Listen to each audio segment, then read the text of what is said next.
Hello, welcome to the Book and Lounge podcast. If you're one of our regular listeners, thank you so much for tuning in again. Your support really means a lot to us. And if you're tuning in for the first time, thank you very much for joining. I hope you enjoy the episode and come back for more. And please remember to spread the love and share it with your friends, your colleagues, your family, your enemies. We don't care who you share it with, as long as they tune in. Now back to today's episode. I'm joined by Katrina, Taiwo, and Kay, and we're going to be discussing Maame, I hope I've said that right, by Jessica George. Maame follows the life of Maddie, a young woman juggling the responsibilities of caring for her sick father and navigating workplace challenges as a black woman, and also trying to carve out her own independence and identity. Through her journey, the book tackles complex issues around cultural identity, the weight of familiar obligations, and the universal need for connection and self-discovery. We're going to be discussing how the author Jessica George brings all these themes together with humor, empathy, and unflinching honesty. But before we get started, just a word of caution. This episode contains spoilers.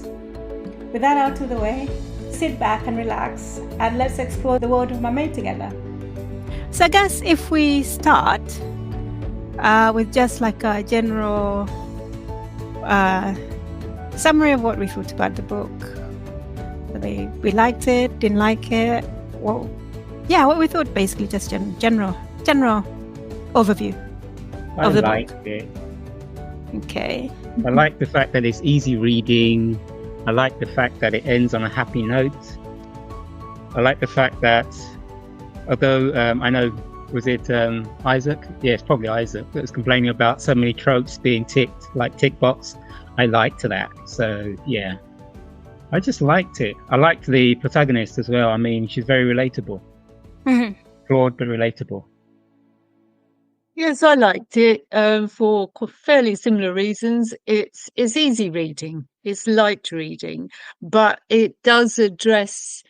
I suppose according to your own personality and experiences, but I think it does touch on things which are a bit deeper. I'm sort of glad it ends happily because that doesn't pull you down when you go away from it, but it isn't so realistic, I think.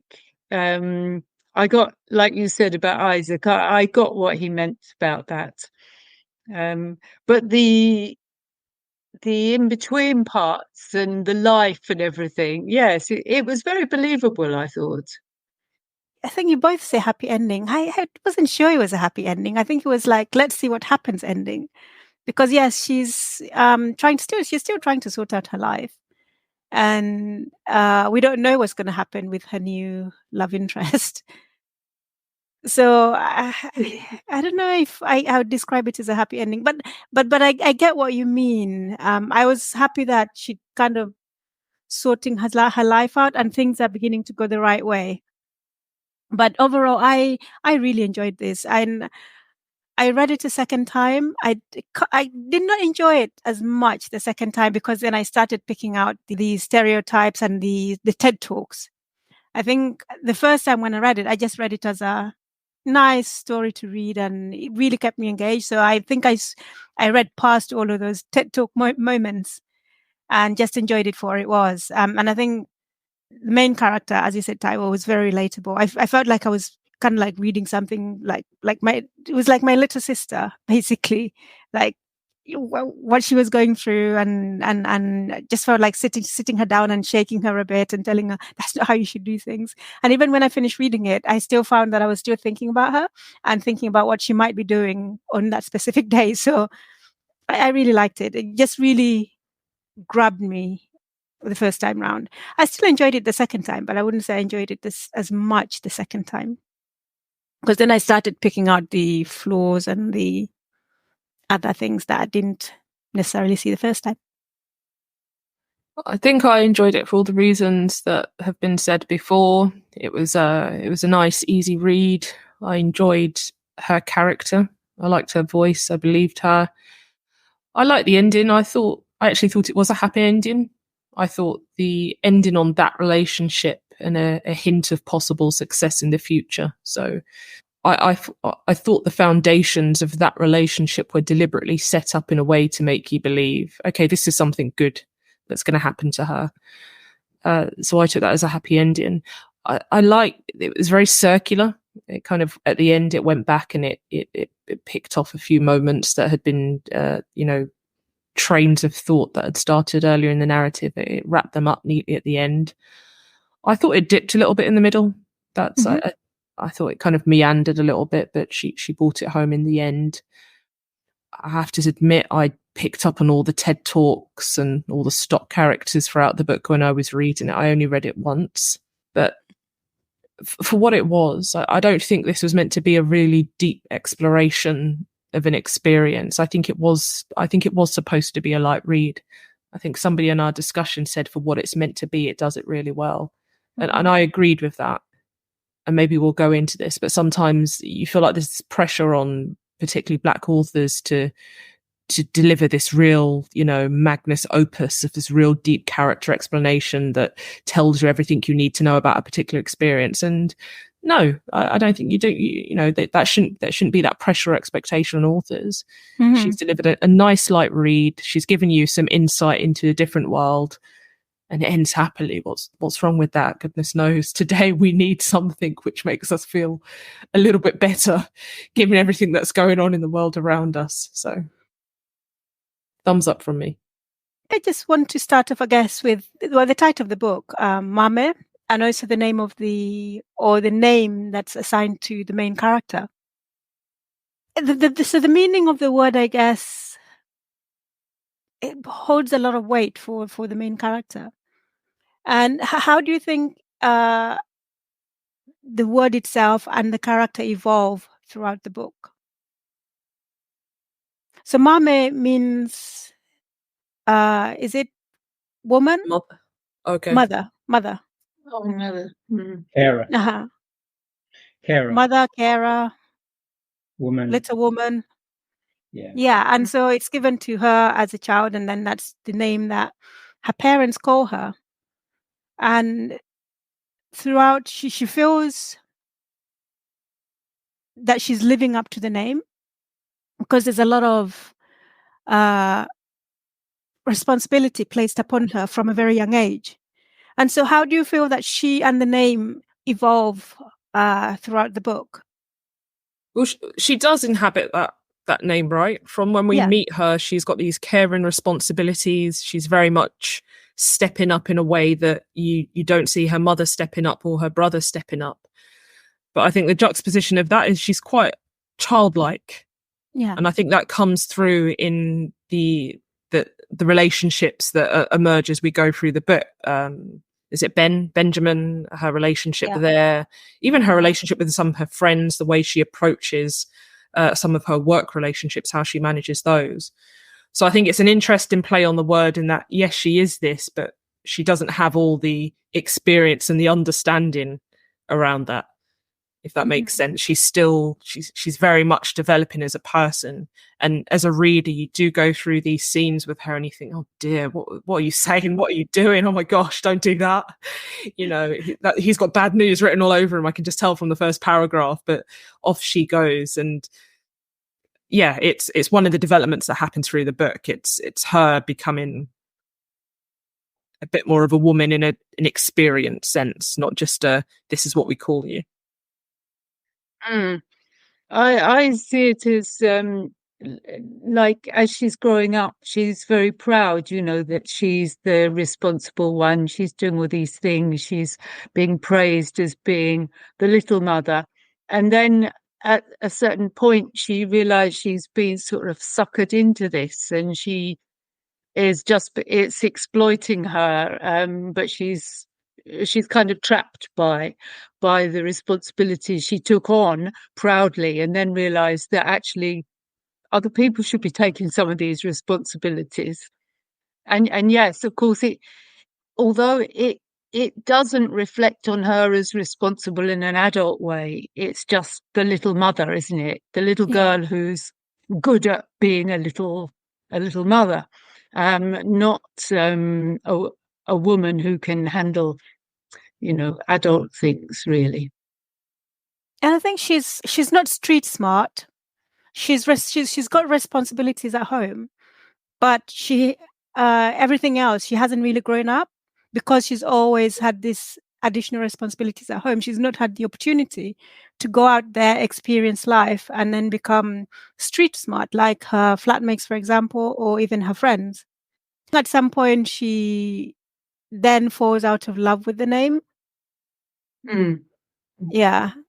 And it's only when because then her mother says that she was pretty much called the same thing, wasn't she? Yeah, I think she, not in a nice way, or there's a kind of a moment of realization in the book that maybe she realizes she's repeating those same patterns. Yeah. But my sense, I don't know about you, towards the end, is she does accept the name. Yes. Maybe she finally sees it as a term of endearment, but for a long time, as the book develops, it's the weight of the name. And finally, towards the end, she can step back from that and just see it as a term of endearment. But it does feel like a layer of pressure. And whether that pressure was explicit or not, she took it as the pressure that she needed to take on. So no one told her that she had to do these things, but her sense of responsibility is what led her to step up. And like you said, it's quite sad. She doesn't have these wider interaction, these wider experiences, these moments that you have as you move from girlhood to womanhood, going out with your friends for the first time, or outside of the home, or just these experiences that change you or build your character in a way. Yeah, just normal everyday thing that you go through your teenage years. Yeah. Up until you go to university, start work. Because even the relationship with she has with her friends, she can't be honest with them. She can't tell them the truth about what's going on because of what her mother has said to her. Traditionally, we keep things within the family. We don't tell other people what's going on. So her parents are pretty much living separately. And her mother's living in a completely different country, but she can't tell her friends that. So she doesn't really have. In fact, I think at the beginning she says she's never really had a best friend, because a best friend is one of those people that you tell everything to, and she's never really had that. I'm trying to look and find the part where the counsellor, Angelina, starts having a conversation when Maddie introduces herself to the counsellor, who's also black, who happens to be Ghanaian conveniently. But Angelina then, when she talks about the fact that our names are aspirational, comfort, and I can't remember the other names that she mentioned. Like faith and joy. Yes, okay. Those are the kind of, Emmanuel, peace, God is with us, and all those kind of names. I don't see that the name necessarily has any particular weight beyond that which people impart to it.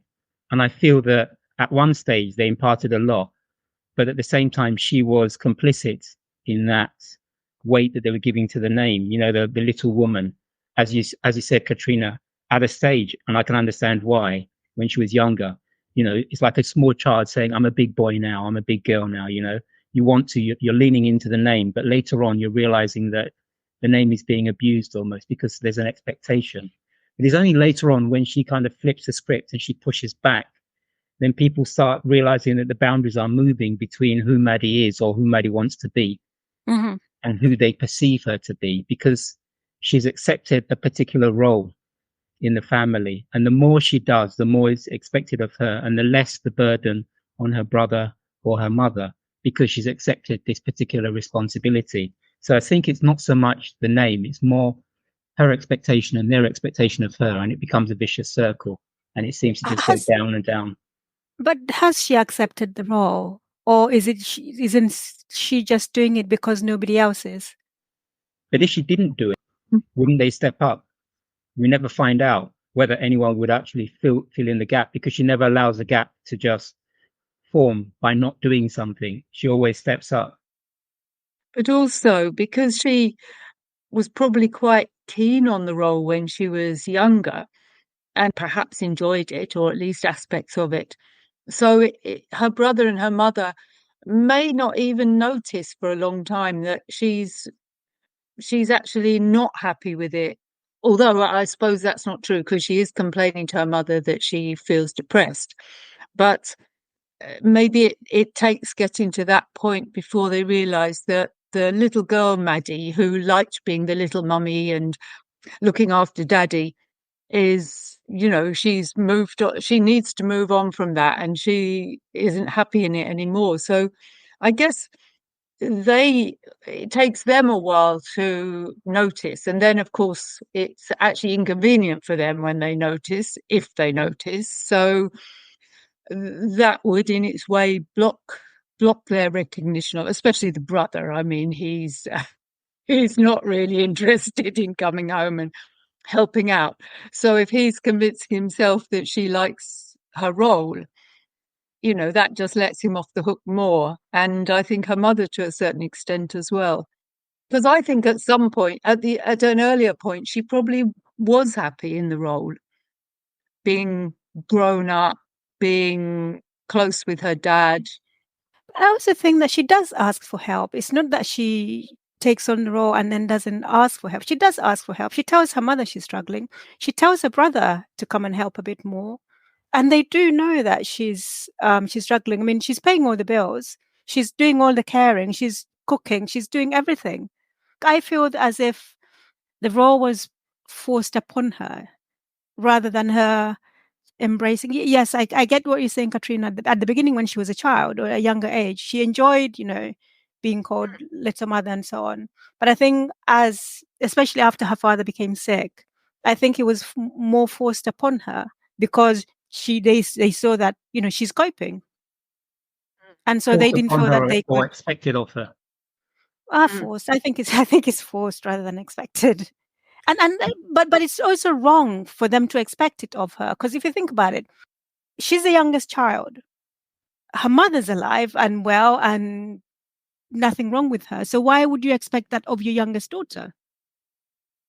I guess it's wrong in the Western, looking at it through a Western lens. I mean, looking at it through a different lens, maybe it's not so wrong after all. Because I mean, I can remember seeing children, maybe like 8, 9, carrying another child that is smaller. As long as the bigger one is big enough to carry the child, there is a responsibility that, I'm not saying it's right, I'm not saying it's wrong, I'm just saying this is how it is. So the whole caregiving thing for a child, which is even now being recognized much more in the global north, because here in England, there are more support systems than there ever have been for hidden carers, the carers that are looking after their mum or their dad, latchkey kids, those kind of people. Yeah. Especially where the adult guardian has mental health problems, but the child is the one that is carrying more than their fair share. But they miss out on so much, don't they, of adolescence. They miss out on so much of their growth and development, and also the fun of just being a child and being carefree if you're in a safe environment. But I think that in that instance, sorry, Kay, just one thing to add. In that instance, if there's no other grown up and there's no other adult and they're caring for that person, I think that's very different to this situation where the mother's well. There's nothing wrong with the mother. She just wants to go off and have fun in Ghana. There's nothing wrong with her. But in some ways, you're splitting hairs, I think, because I'm not debating the rights and wrongs of it. I'm with you that it's wrong. They're taking away a large chunk of Maddie's life. So I accept that. And I accept that it's wrong even in Nigeria, where it's very common. But I'm saying this is how it is. That's just how it is. I mean, when you mentioned the fact that she does the cooking, I mean, it kind of like, for me, it's just like, well, yeah, she's the girl. That's why she's doing the cooking. It goes almost without saying that her brother gets scot-free of the housework and the cooking. I'm more interested in the caring responsibility for the dad. That's like, this is a big thing. Whereas with the cooking, the cleaning, the ironing, the domestics, in some ways, it's kind of like, it just goes over my head. It's just, she's the girl. Of course, they're going to dump it on her. And the bills? That's on a par with looking after dad. I was going to say, maybe it's that trap. If you do something, can you do it well? You have to beware, because then it becomes very easy for people, very easy for people then to defer back to you for that activity. You kind of, if you make yourself too available, you will always be available, whether you like to or not. her complicity, it sounds like a strong word, but to what extent was she getting something out of it and perhaps allowing the situation to continue as it had for such a long time, particularly in her later years? I think maybe up until the age of, I don't know, 19, 20, you might say, well, she's the youngest, everybody else needs to step up. But when we meet her in the book, she is an adult. She does have employment outside of the workplace. I think her mother's response to one of her pushbacks is, well, get the carer to do some more. So it feels like there are other options, but maybe she feels, well, as the daughter, as the family member, this primarily should be a responsibility that falls to us. Mm-hmm. But in practice, it falls to her. But the difference I was maybe going to point out is how she articulates to her mother and her brother that she's struggling in the first chapters of the book, and how that message eventually gets across towards the end. I think in the end, doesn't she shout, or she's much more assertive about her feelings in a way that I didn't get the sense that she was before. And I think what we see is this development of confidence. You know, she's had a life outside. She's had to stand up for herself in the workplace. She's more confident. She has more experience as a young woman, and that translates into this part of her life where she's better able to assert herself and say, not just me, I can't do this alone, or you need to do something. She's much clearer about you've been taking advantage of me, you know, when it comes to finances, that I didn't get in the book. So I do think part of her development arc is this able to stand up to, finally, her mother and her brother. So it takes this big major event for her to be able to do that. Even at work, she was being basically bullied. She was being, people were just dumping all their work on her. And then she was being blamed for things that were not necessarily her fault. And she just took it. She did not, as you said, she didn't know how to stand up for herself. But and I thought that... Sorry, I was just going to add that I think that part of that is the fact that because she's not used to, she's not streetwise.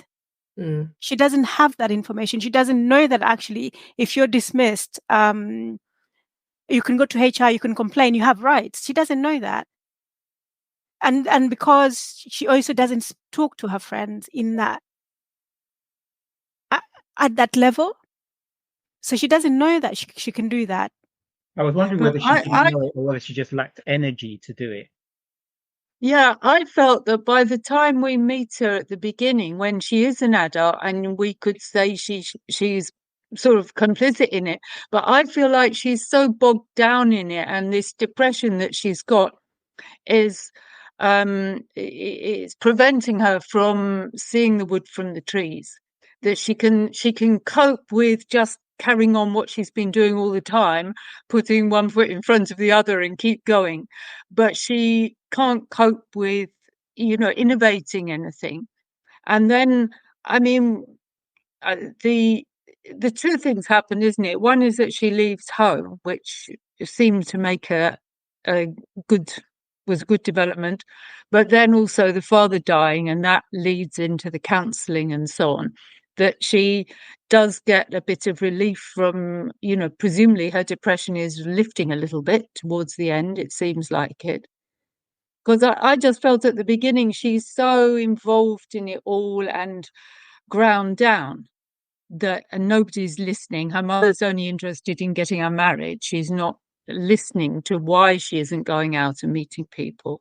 Yes, she could get the carer to do it, but she's lost the mojo to get going. And after all, when you've not been out for a long time like that, it's also quite nerve-wracking to go out and meet people. So it becomes a vicious circle, doesn't it? Yeah, but also, I mean, that just reminded me of the thing when she hurt herself and she went to the GP and she'd hurt her back. She couldn't tell him why she did, or how she'd hurt. Was it him or her? I think it was her. How she'd hurt her back. That was a bit strange. She just explained it as a one-off rather than she's struggling. an ongoing pressure. Yeah. It didn't surprise me that it kind of spoke to her lack of confidence. And maybe just going back to Katrina's point about her being bogged down and she's drowning in it, really. So one of the key points in the book, the kind of the change in environment that allows this different side of her to emerge, is that moving out and having even inhabiting a different space, a new room, new rituals around, when you prepare your food and who's around when you prepare your food, and your bedroom looks different. It just changes things for her, and it allows a new world and new options to start to open up for her.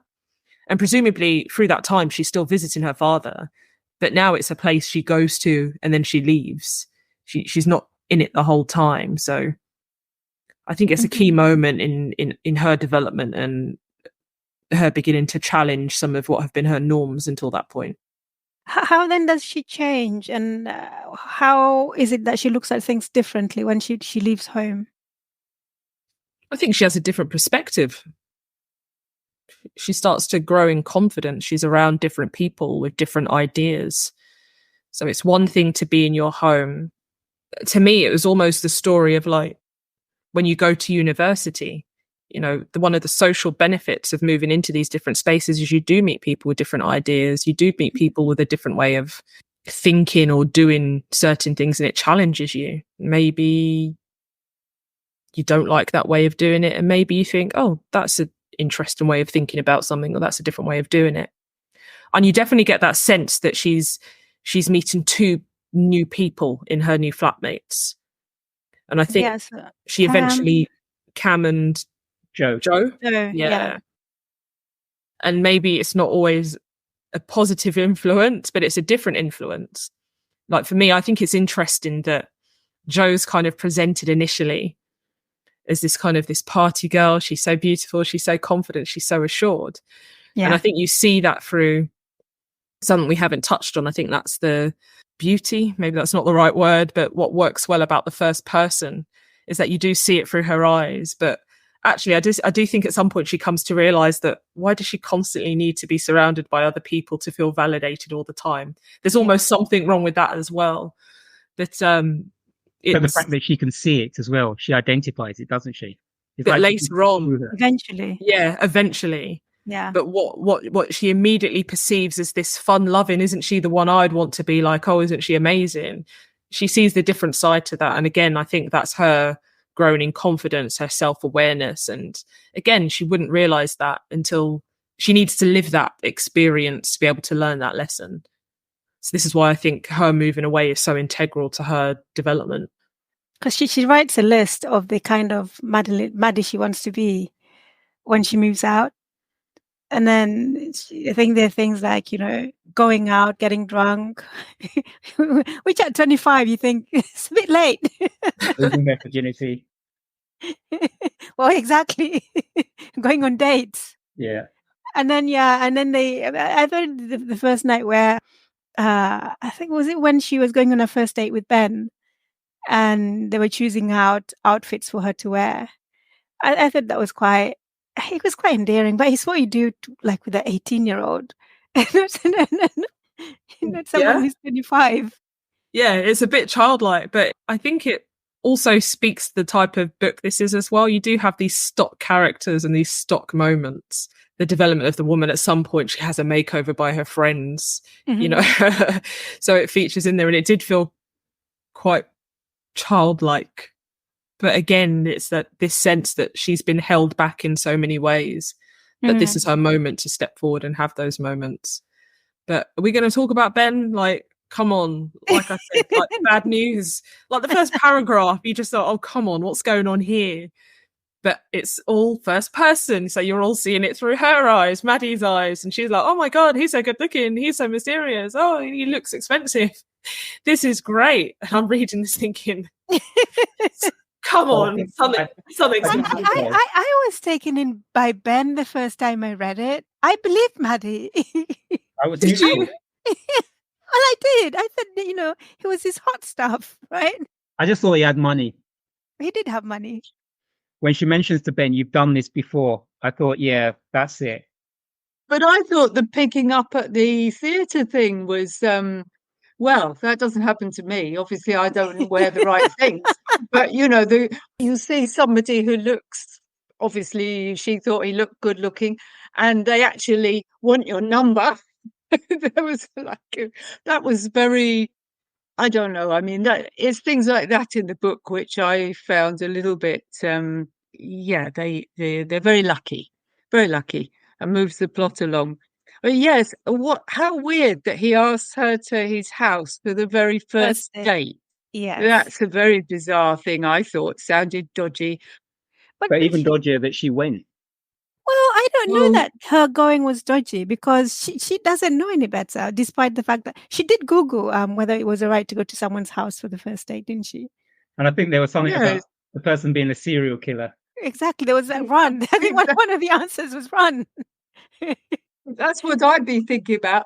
I think she should have, maybe if she'd been more experienced, suggested a little restaurant that was close by. You just wouldn't. Well, it doesn't sound wise, does it, going to someone's house like that when you don't really know anything about them? Yeah. But she's naive when we meet her. She really is very naive. And so, sorry. And growing up without her mother during the teenage years, where you think that's the sort of thing I feel like that's the sort of thing your mother should tell you. Not her mother, not to do. Even if your friends don't tell you. Not her mother. Her mother wouldn't have said that to her. I don't even think her mother would have talked to her about what you wear going out dating or where you go. No, not what you wear, but I wouldn't have thought her mother would have been, unless the money aspect of it would sway things, but going around someone's house like that, to me, I don't know. I just think it sounds a bit. Would she have told her mother though? Do you think she would have told her mother? No, not probably not. Yeah. I wanted to comment on the last question when you mentioned about the mindset. I felt that much of the book she's kind of depressed, and one of the symptoms of depression is a lack of energy. But when she's seen her mother in the cafe, I think it was, with the guy, what's his name, Kwaku, yeah, and then she goes home. Where that part in page 301 where it's talking about, whilst I'm pacing in the kitchen, clenching and unclenching my fists, trying to make sense of the words and scenes running in my head, James walks in. What are you doing here? He scratches his head. Mum told me you saw her. A car's engine dies down outside. Oh, good. To know you two can band together in times of a crisis. I'll keep that in mind. I'll have to keep that in mind. Mum runs in and I start to clap. Here she is. James, look. Here she is. Number one spokesperson. And I just felt that for me was where Maddie's really coming out, because the lack of energy, the depression, or whatever you want to call it, is kind of being switched into anger.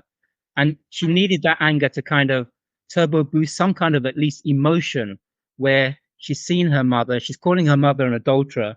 Fine. I mean, she says, I'm shivering, I'm sweating, I either sink in case I need to vomit. So it's almost as though she's having a nervous breakdown in front of James and her mother. But at the same time, I felt it was good that she's engaging with a strong emotion, even if it is anger.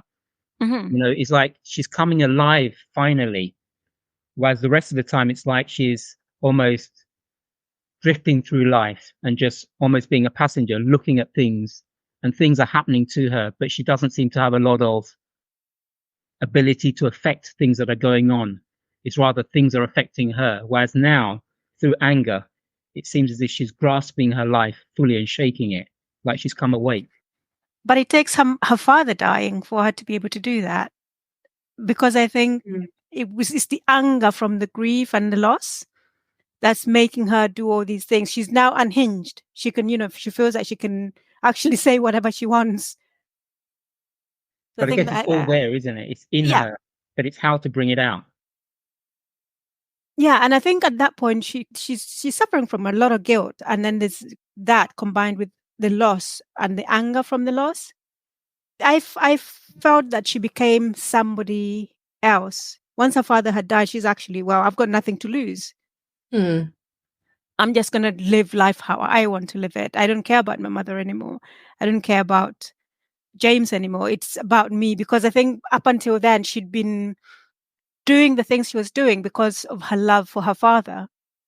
And then once he was gone, he's like, you know what, Maddie's out. I'm going to do what I want. Yeah, I'd agree with that. Almost in a way, it's a bit of freedom for her. She doesn't have that, I don't want to use the word burden, but in many ways it almost is presented as emotional burden for her, the thing that she has to carry and to grapple with. So when he's finally, his pain is ended, if you want to look at it like that, they can't hold that over her anymore. There's no reason for her to go to the house. There's no reason for her to put money up anymore. She is now, everything is on her own terms. That paragraph that Taiwo just read out, the paragraph in which she confronts her mother, I think that happens. Is that just after or just before she confronts Ben? I think it was after. Yeah. After Ben. So it's two things that have happened that have fueled her. So she's caught Ben out, and she kind of shrinks in the moment. But I think the following day, the anger's there, it comes out, and she dispatches him, and then soon after that, it's almost a similar experience or a similar moment where it's her mother. So she's had a series of incidents now where the anger has come out and she's confronted people, and she's probably said things she's always wanted to say, but she's never been able to. So those are turning points for her as well. And maybe in the future, it's not that she would address moments like that. Better to nip it in the bud and call out the problem when it first arises, rather than wait for this slow burn moment where how you have this big blowout. That we're seeing her confront issues now. And again, that feels a part of her character development. Like, this is what being an adult is all alike. You can't escape these challenging conversations. One way or another, you have to have them. I want to talk about her friends. So she's got these two friends, one who she's known since school, and then one who she's met at university, and they're quite different. What impact did you think that her relationship with them had upon her, and in also on how she dealt with some of the challenges that she faced? So losing her dad, her relationship with the mother, and also I guess her relationship with the men in her life. What impact do you feel that the friendships had on that? So I think this is who we're referring to when we mentioned earlier the TED Talk, right?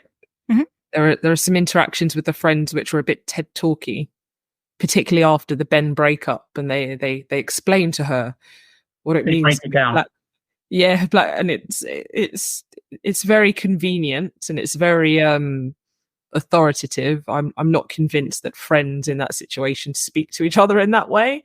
But hey, the message it got the message across, so that was a big tick for there. I think the impact on her is that she struggles with trust and opening up to friends, right? And I think what you have is two nice but very different friends who give her the space to do that. In some ways it feels uber convenient, but it's nice that she has that. So she's got the friend who, the moment she hears about her father, she drops everything, she comes round, she cooks her food, she lives with her. That's wonderful. Like, whether in reality you've got a friend who can just drop everything like that and come round, maybe not. I think I have. I've had friends like that. Oh, okay. Yeah. Well, that's a positive for her then. But having a friend who will comfort her in that way and allow her to start opening up in a way she hadn't before, because I think then she goes back and explains, oh, by the way, did you know my mother left the country for months at a time and I never told you?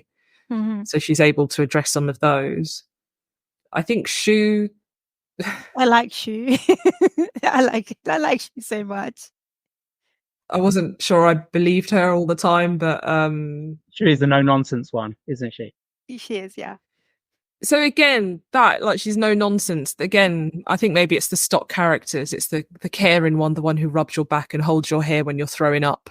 And then you've got the other no nonsense one who wants to fight everybody who does you wrong type friend. Like, and also tells you the truth. Tough love. But But those two friends, I mean, especially at the beginning, there's somewhere near the beginning when she's on the bus, either to or from work, and she's texting something, she videos somebody, is it stuck in the door or something? I don't know. Yeah, But school. Yeah. I mean, they were absolutely essential, I would have thought, in her life, because she doesn't really have anybody else, does she? She's got her dad, who she can't really talk to properly, the carer who isn't there for her. And then there's that weird colleague at work. Yes. Oh God. Yeah. And Too the much rest of them at information, work Abby. are horrible. Yes, the other ones at work are all horrible. And of course, eventually she gets sacked. You know, who does she have? She's got no one without those two. However believable or unbelievable they are in the plot, they're essential to her in a She's got sense. I mean, Google. they're fun. So, well, yeah, she's got Google, but not quite the same, is it? So they complement Google, don't they? Yeah, Google doesn't come round and cook your dinner, though. As far as I know, that it doesn't do that. So yeah, it's like the importance of those friendships, the importance of female friendships, because this is a woman, Maddie, right? So the importance of female friendship. I felt like that's the point she was making, the writer Jessica George was making, for all the reasons you've just said, Katrina. It kind of counterbalances the bad female, doesn't it? The Sophie. They've got the good females, and then you've got the bad female. Tell us about Sophie, Taiwo, and what you thought about Sophie. I liked her character. Did you? Yeah, I felt Why? that she's the right person for Ben. True. Ben does deserve Sophie. Yeah. Yeah, they deserve each other. I Mm. felt with Sophie, it's all about class. It's all about class, and it's all about money and how it looks. And there's certain class expectations, and I felt that Ben is just, yes, fine, he can have his little hustles on the side while he's exploring, but he will still come back to, home to mama at the end of the day. Yeah. You feel that that's what Sophie thought? Yeah, she's Yes. thinking in terms of her future, isn't she? There was a moment. Good stock, Ben is. Mm. Go on. There was you were saying. no, I was going to say the moment where I think Maddie tells her that she and Ben have been sleeping together, and then she says something else about what they got up to, and she says the moment Sophie looked at her and didn't see a threat. So usually you'd like to think that if you told a woman, oh, I've also been seeing this guy and I've been sleeping with him, she would be upset, but she didn't seem to mind. Once she'd realised where Maddie was on the pecking order, she's not a threat, fine. Yeah, he slept with you, but he's going to come back to me. Yeah. And at the end... And he'll be... Yeah, I was going to say, he'll be sleeping with other people as well. And Sophie will brush them aside as well. She's that's how they're going to be. Yeah. She's not taking that as the big deal in the relationship. As long as she's got that ring on her finger and the status and the money and the prenup or whatever, Yeah. Prenup. I don't think Sophie wanted him to sign a prenup, though. The will. Okay, yeah, more like the will. Yeah. Exactly. Will made out to her, then I think she'll be happy. But isn't it interesting? I mean, I guess this is also one of those TED Talk moments that Ben seems to go out with a certain kind of woman. It has to be a certain kind of shape. Did you all really believe that? I thought that was a lot based on a picture. Okay. So they looked at, Shu found her on Facebook, saw a picture of her, and from that they had this long conversation about, oh well, he likes these features on a. Okay, Maddie had those features. That was very. Didn't Maddie comment on it? The fact that something about the diet that Sophie has, and the fact that she's got this tiny waist, and she's wondering how could she be eating the kind of food she doesn't eat pasta. Yeah, Ben was feeding her, that she wouldn't be eating that for sure. Or genetics, I don't know, but that felt like Ben wants a Kardashian. Oh, does all right. That's the impression I got, that Ben wants a Kardashian. He wants a Kardashian, it's quite clear. Okay. And he's got himself a Kardashian. Coming back to Google, right? So basically Maddie Googles everything. Everything that's new to her, she will just go into Google and try and ask and then try and get an answer. And then the questions as well as the answers are all of them presented in the book. Did that impact your reading or enjoyment of the book at all? I liked some of the answers. I mean, they made me laugh. Some of them went on a bit. I thought what it was showing in the answers that this is so random, because there wasn't like a definitive, yes, you need to do that. No, it was just batshit, right? And that's what happens, and it was when what you get when you Google something. Exactly. Yeah. And actually, the best answers, the best support she got is when she spoke to actual people. Yeah. So when she spoke to the therapist, who, as Taiwo said, very convenient, but hey ho, you served very a purpose. Ghanaian. when she spoke to her friends. So it's this, don't get me wrong, like the Google has its place and we all defer to it, but it was actually the people around her that she needed to pluck up the courage to speak to. That was when I felt like she got the most comfort, the most reassurance and the support that she needed. So do you feel then that Jessica George should have left out the Google answer? No. Well, actually just her Googling and the answers being reprinted in the story. No, I think it was good that she, whether as a device I liked reading them, or some of them I just kind of quickly skimmed through, let me get to the rest to get me get back to the story. But I wondered if what she was saying by including them was that this is the randomness of it. And when you look at, she had these problems, she went to Google, no real definitive answers came back. She spoke to her friends about her problems and she got the comfort and the support that actually she really needed. So it was almost this habit that lots of us have and lots of younger people have. You just Google out, you ask a question. What came back was not very useful. She spoke to her friends, what she got was usefulness. So for me, the point I took away there was, well, better to open up to people who know and care for you. There's more to be gained from asking them questions than asking Google. But I think also sorry. No, that's it. Sorry. And I was just going to say, what I got from that, I guess it's the generation thing, isn't it? It's Maddie's generation. That's the kind of thing that they'll do. They'll go to TikTok to get answers. They'll look at influencers. And I think what I got from that is basically where the world is going, where we're relying more and more on the virtual and the digital rather than actually interacting and relating with each other. We're going online to have these conversations rather than speaking to people close to us and speaking to our friends. And also just shows the kind of loneliness, because I'm pretty sure I've read somewhere that young people nowadays are really quite lonely. And not even just young people, a lot of people now. And I think that's because we basically live a digital life. And I think how it's presented here kind of reflects that. And she does it well. Because I read an article in The Guardian over the weekend where someone was talking about her 15-year-old son, and he hangs out with 3 of his friends now and again. And then he tells her that he doesn't really like hanging out with them. And she's trying to find out why. He says, well, they're all on their devices in the same room, but not talking to each other. All 4 of them playing games or whatever. And he said he feels lonely, even though they're all in the same room at the same time, but they're not really socially connected. And I felt that the whole Google thing was a reflection of the modernity of the book.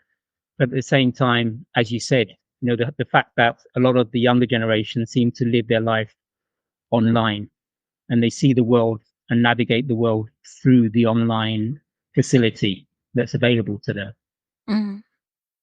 I think what you say about the modernity of it, and this is what people do, but I think it was reflecting it, like how pointless it is in a way. I didn't read all the answers, but I sort of skimmed over it. But when I read it, it was sort of like, should I go to someone's house for a first date? Answer, one person's answer, no, don't do that. Next person's answer, well, it might be all right sometimes. Next person's answer, sure, why not? So in other words, you've got to make up your own mind. it's a waste of time because in the end you've got to call it. And I actually got bored with the Google thing. I appreciate its place as something that she would have done. I think it's very realistic. But I found waiting through the answers, I stopped doing that. I was skipping over the answers because it was obvious she was going to have to decide. Or Kay, I mean, you picked up that she then went to Friends. I didn't sort of really connect those two aspects so much, but I just thought, well, yeah, she'll get a whole load of answers and then she'll have to decide what to do. So they're very much real world answers, weren't they? Because even with Alex, I felt that unlike with Ben, she seemed to learn a lot about the male psyche and men, much more from Alex. But then again, maybe I'm wrong because she wouldn't have met Alex unless she'd first of all gone through Ben experience. Yeah. Mm-hmm. Yeah. And I think the point with Alex is it doesn't kind of work out in the end, but it was never going to work because it was a lie. Yeah. But it was her lie this time, and she acknowledges that she started with a lie. So yeah, it was difficult for her to really mourn that because just you were as deceptive. You didn't like the answer you heard in the end, but you were just as deceptive going into that relationship. But it gave her something. At least it was somebody who was just happy just to talk to her. Yeah, and I suppose I'm just thinking now, it's sort of, she took control of that in the sense that she just decided who she was going to be, what she was going to say, the sort of person she wanted to be. Play acting really for that relationship, which isn't the best way for a relationship, but it put her in control of a lot of stuff compared to her norm of just being swept along by what everybody else is doing. So we haven't touched very much on her mother. Is her mother actually named in the book? No, I don't remember her being named. Okay. No, I don't think her dad is either. He is, because her dad is George Wright. Oh, okay. And her brother is James Wright. Yeah. And Maddie is Madeline Wright. But I don't think her mother has given a name. Even Kwaku gets a name, but the mum is just like, bad mum. Mum. Okay. So she's absent from Maddie's life most of the time. And not only that, but she's also from a distance trying to tell her what to do. So what impact do you think her mother has on her life and how she develops as a young woman? It doesn't sound like she has a strong female influence, like somebody who's there. Somebody earlier, I think it was Katrina, said her friends become everything for her. And just reading the book, those friends come across more as a positive female influence than her mum does. I never get the sense that her mum gets her. Her mum's never really been a mum, has she? Yeah, and she's never played the mother role. But a lot of the early interactions, I was just going to say, are through messaging, right? Because she's overseas, so we're first introduced. She's just a message at the end. She's just a WhatsApp on a phone, rather than a person she engages with. So she feels quite distant, not just to Maddie, but the reader as well. It's just these, oh, don't worry about that. Jesus will look after you. Oh, you should get married. Oh, you should move out. These kind of, these one-liners. Go to church, find a husband, and you'll be happy. Well, whether or not she'll be happy, the mother's job is done, isn't it? It's not so much about Maddie being happy. That will demonstrate for everybody else that she's fulfilled her responsibilities when her daughter's getting married. But has she though? Has she?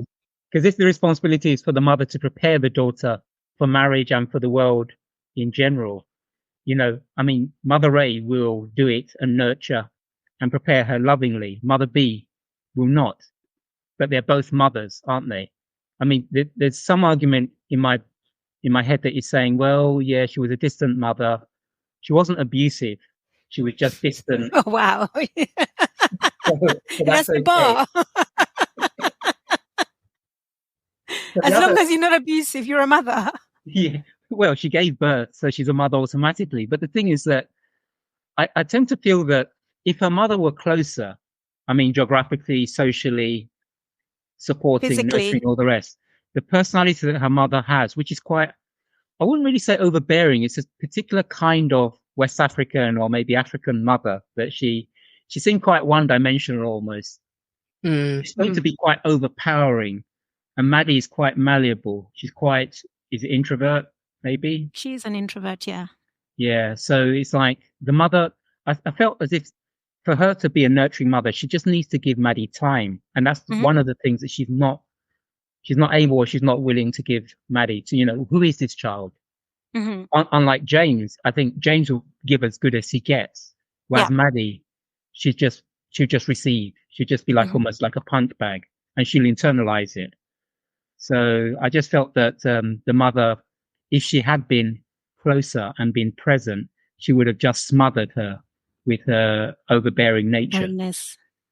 Yeah, I think in defense of the mother, there's the bit where Maddie has a panic attack at work and collapses or something, and the mum comes and she says, of course she's going to come. She's the mother. And, I think she's just got a very, I don't know how to put it, but not a very deep understanding of what a mother could do. Perhaps because she wasn't mothered, perhaps. I can't remember exactly. She was on her own with her father, wasn't she?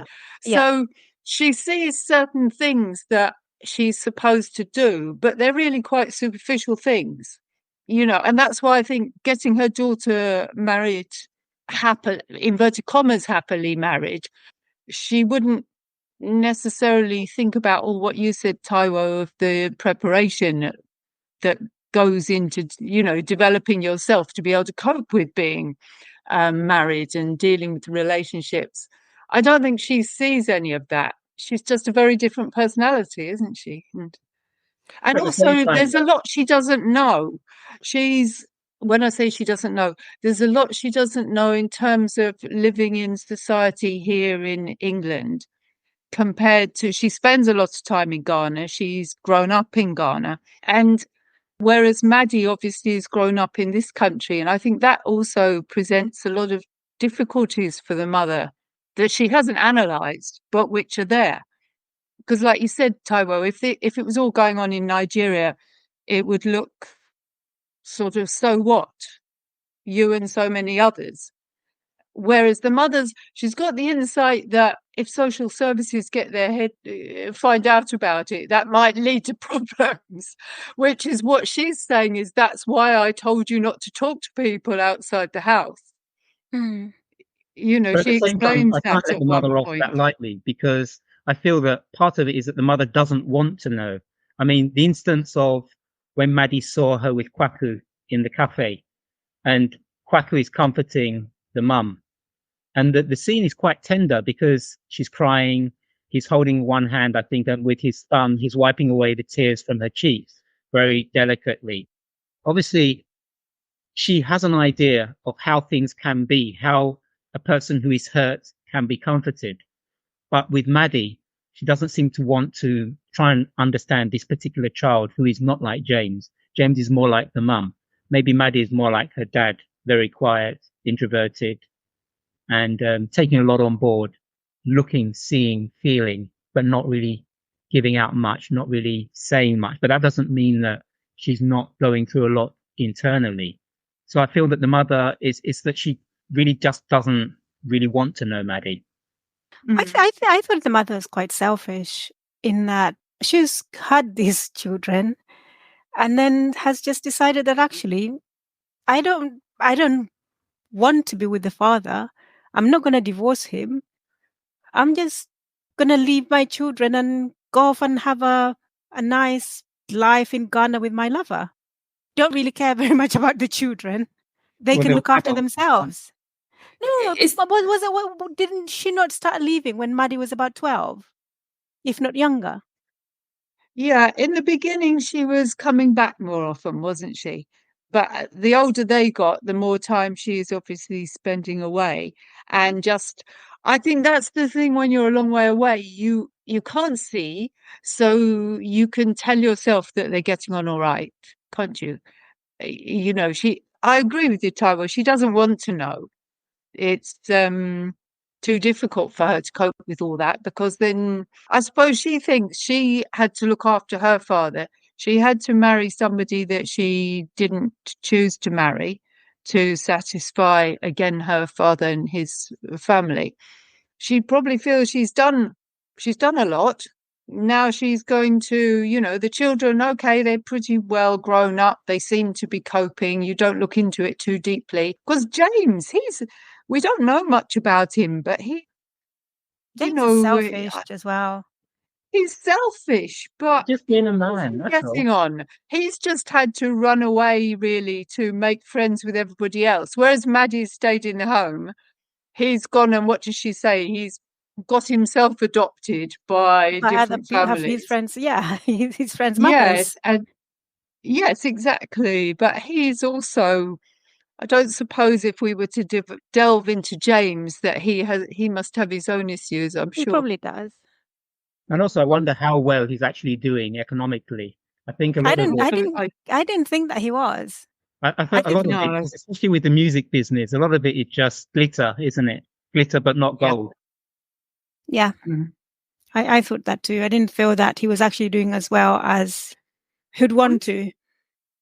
I don't think the mother's great, but I feel when we had this conversation before, there was a lot of black. Towards her. Now, aren't you, Kay? You're gonna. I felt obliged to come in and just try and offer a different view. I think the point Katrina made around maybe cultural differences, I wonder if that comes into play here, her sense of expectation of looking after. If you're looking at Maslow hierarchy of needs, the kids are looked after.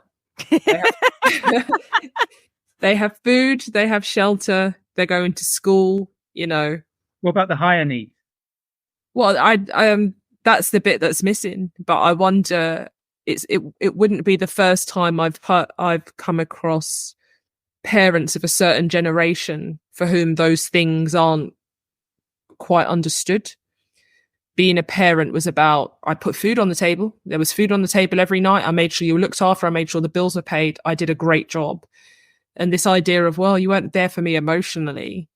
They don't have any. Yeah. That's, well, what's that got to do with it? When I was a kid, my mum was out all hours and struggled. It's holding down 3 jobs.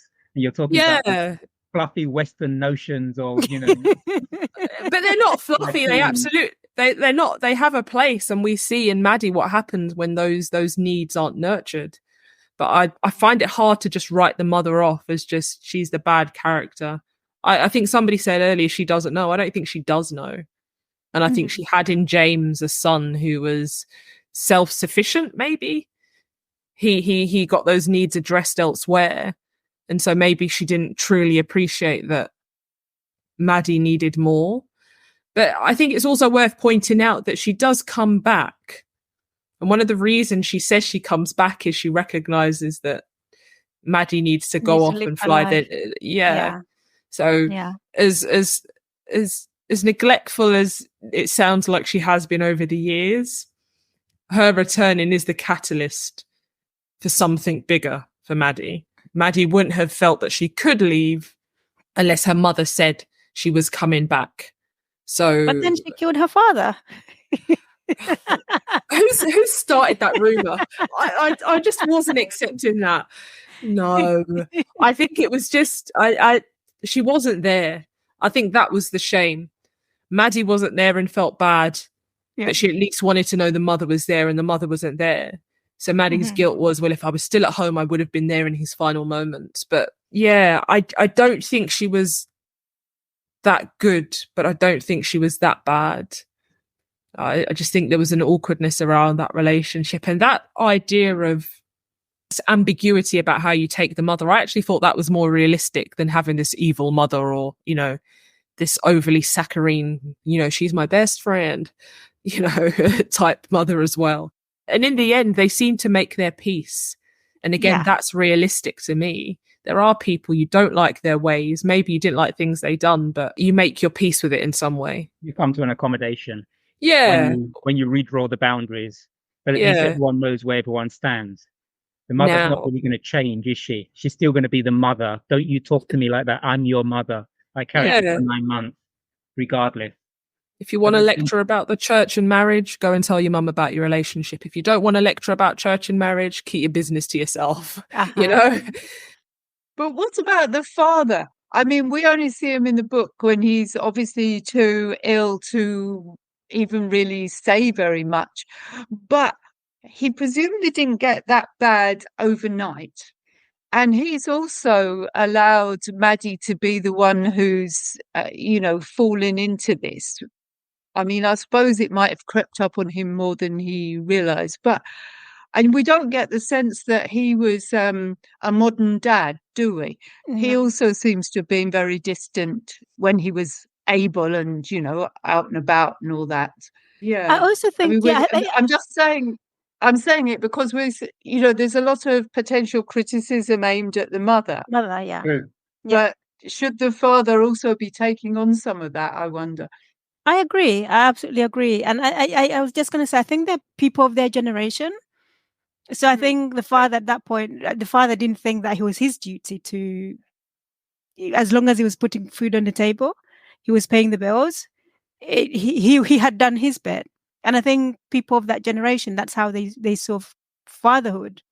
Which is interesting, isn't it? Because there's a difference between duty and a difference between love. Yeah. If there's an expectation that boy and girl have to get together because parents of boy and parents of girl say that this is how it's going to be, it's all about duty, not necessarily about anything to do with love.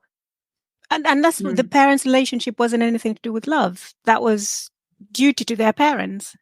And I think that's possibly why the relationship doesn't work out. The mother's not happy because, the person that she loved is still back in Ghana. But at the same time, socially, she's not in a position, apart from the fact that she's in the church anyway, but socially, she's probably not in a position to say, I'm going to divorce, because there's a stigma attached to being a divorcee. Yeah. But this is where I struggled a bit. So she's quite happy to have an affair. And I'm pretty sure people knew that she was having an affair, right? She's quite happy to have an affair, but she feared being divorced. I didn't get that. Well, I would look at it that she wasn't really having an affair as such. Technically, it was an affair. Okay. But in her view, it's like, this is the great love of her life. This is the man that she loved before she married George, wasn't it? Okay. So yes. It's like she's going back to where she really wanted to go all along. But so she's married somebody else. Exactly. But you know how it is when you're able to rationalize. You can rationalize anything you want to, can't you? If you really want to. In the same way that even though she's in the church, and as Maddie was saying about all the many sins you wanted to, commit, why is it adultery that, you've committed? But she doesn't see it that way because she's rationalized it in order to make it acceptable to herself, because she has to live with herself, doesn't she? Mm-hmm. That's where I was expecting the Secret Lives of Church Ladies to go. What you're saying about how people can rationalize anything. They believe all that stuff and they go to church, but then when something they really, really want to do rubs up against it, that's when you can rationalize your way around it. And I can well imagine she could justify it in herself, although she knew when Maddie confronted her about it, she obviously does know the clash of values, if you like. And at the same time, when you really think about it, because I would put money on it that Kwaku is either married or has been married, has children, but has always loved the mother. And so he in the same way will rationalize, we're destined to be together. It's just these technical, legal, marital things that has kept us apart. I hadn't actually thought about that, but that makes a lot of sense. We had to do our duty to our families.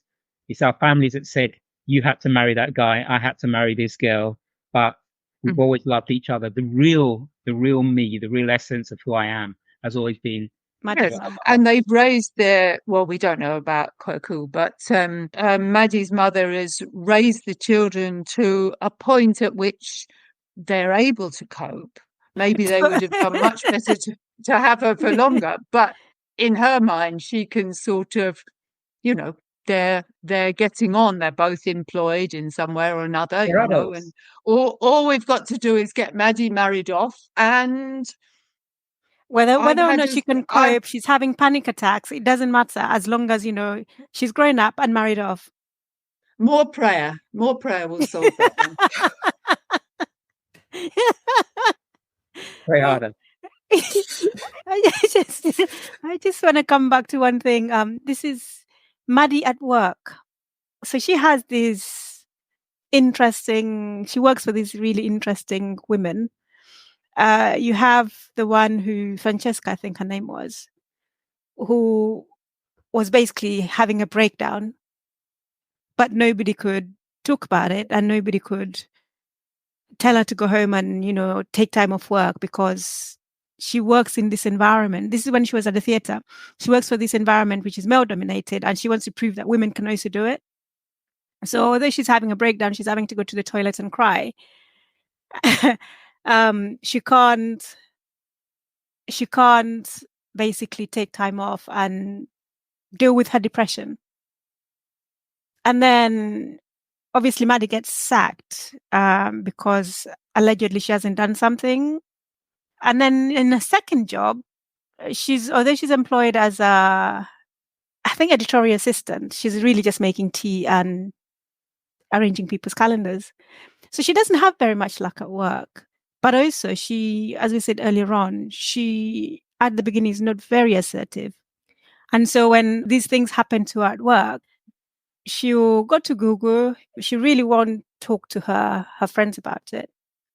She just absorbs all this microaggression that's going on. She just absorbs them and puts up with it. I guess what I'm trying to get at is that we as Black people tend to encounter a lot in the workplace. And most of the time we kind of just take it and we have to second guess ourselves. For example, the tea incident, you kind of have to second guess, is this right? Am I supposed to be doing this? Am I overthinking this situation? Is it racism? Is it not racism? Am I overthinking this? So we find ourselves in situations where we constantly have to second guess ourselves when we're dealing with microaggressions. I just wanted to ask if you've been in situations like that in the workplace and how you've coped with it, or better still, how you should cope with it if you find yourself in a situation like that at work. It's difficult though, isn't it? Because it depends on how old you are, not just chronologically age-wise, but also how old you are in the workplace and in whatever career trajectory you're following. Mm-hmm. But at the same time, it also depends on your financial situation, because if you're living from paycheck to paycheck, or you just, you have financial obligations, you really feel that you need that job, then you put up with a lot. Mm-hmm. Because, you've almost been conditioned right from home. For a lot of Black people, you've been conditioned from home to have certain, the bar tends to be set high in terms of the standard of work. You're supposed to pull your weight, not be a slacker. But you get into school and it's the same thing. You're supposed to get good grades. You get to uni, good grades. And when you get into the workplace, your mindset has been, it's almost as if to say you have a tunnel vision, to be sacked, even though when Maddie was sacked, it wasn't really her fault. No. And at the same time, although at the time she wouldn't have seen it as a blessing, but it was a blessing. It was a way of her getting out of that environment, which was just not good for Maddie at all. But at the time, it would have been very painful for her. And she was lucky at that point, she had savings. Yes. But I think the point I'm just making is that for a lot of Black people, the precarious nature of life where you are a minority, that is when you're living in the global north, means that you put up with a whole heap of stuff that maybe otherwise you wouldn't put up with. And as a result of that, it can affect you physiologically as well as psychologically. It just builds up, doesn't it? Yeah. But even for Maddie, to me, these roles were her being in these types of roles were an extension of what was going on for her at home. So it didn't surprise me that she couldn't assert herself at home, and she was in a job which was essentially a people-pleasing job. There's this one person, and she struggled to assert herself. It would have been surprising to me if she was not assertive here, but very assertive here. So it seemed to be just where she was in life at that moment. She couldn't really assert herself and get across that actually this is working as it's supposed to, or this isn't working as it's supposed to. Because would even if she you have known? Would she have known, given how she's grown up? Would she have known that this isn't right and I should be challenging this? Maybe not. And I think somebody said it in the discussion. I think when it first happened, you think, is this just me? Have I missed something? You know, the milk pouring incident, it's so blatant and so rude. You probably would, if that was happening, you'd look around and go, am I going crazy? Have I misunderstood something here? And it takes somebody perhaps with a lot of experience and a great deal of confidence in front of your boss and seniors to kind of call that out. I would say not many people would do that, black or otherwise. Yeah. But I think by the end of the book, she seems her prospects look a little better. And part of that comes through the confidence in being able to speak up for yourself. So I think it's a mix of both. I think it's a mix of her not being a confident person. And I do think there is something about these are the microaggressions you experience. And part of your coming of age in a workplace is learning how to deal with them. And I don't think there is one way to deal with them. I think it's something you have to go through. And within the workplace you inhabit, you have to learn, well, how are you going to manage this? If this happens again, what do you have scope to do? And from my own experience, what's the cost of that as well? What's the cost of being someone who isn't afraid to speak up for yourself? You get a reputation as someone who doesn't mind speaking up for herself. And some people don't mind that. And some people don't like that. Some people don't want somebody working with them who doesn't speak up for themselves. So it's just something it's going to have to learn. Pick your battles. Yeah, you do have to learn to pick your battles. I think question was like, how do you deal with it? You learn to pick your battles. I think you have to learn to nip things in the bud quite quickly. Something happens, quickly just make it clear. Sorry. Not acceptable. Yeah, that's not acceptable. And actually, when you do it very quickly, one, it's a bit of a confidence boost to you. And actually, you set out to the other person exactly what isn't acceptable, and you reduce the risk that it will happen again. Well, I've definitely had experiences in the workplace, and I've had to, say, sorry, just why are you shouting? Why are you talking to me like that? And then you get the, oh no, sorry, I wasn't mean to, I didn't mean that, whatever. And you just quickly draw a line under it and move on. And then I see them talking to somebody else in the same way, and I realize what that other person didn't do was draw the line, because maybe they didn't have the confidence to. And then they come to me and goes, oh, how you do that? She never, because I told her that wasn't acceptable to talk to me that way. But again, I just don't think there is a one answer in these situations. I do think it's something you have to learn for yourself, and I think it's part of the workplace experience. So would you have poured the milk? In my head, I kept thinking, if you pour the milk, don't stop pouring it until the until the carton runs dry. Because the person that asked you to pour the milk is giving you a message, but you need to respond. You need to respond that, I'm not the one. You need to respond. You need to send the message. So you don't stop pouring the milk until the milk runs out. But obviously, that means that you're. Would she not have lost the job? Yeah. Or you just put it down, or you quickly put it down in front of her. In answer to your question, if I was Maddie at that point, I probably would have poured it, and I would have come out and I would have felt absolutely horrible about it. But in the moment, if I was her, if it was me now with my years of work experience under my belt and I find myself in that situation, I probably would have gone, I'm just going to leave the milk here for you. I'll come and pick it up when the meeting's finished, and then quickly walk out. Like, you give them no space to just quickly, this is what's happening, and then you walk out. And if they want to pull me up on it afterwards, they can do that. But people think being able to manage situations like this and the confidence, they think it's just something you either have or you don't. Actually, no, it's something that it takes a while. Learned behavior.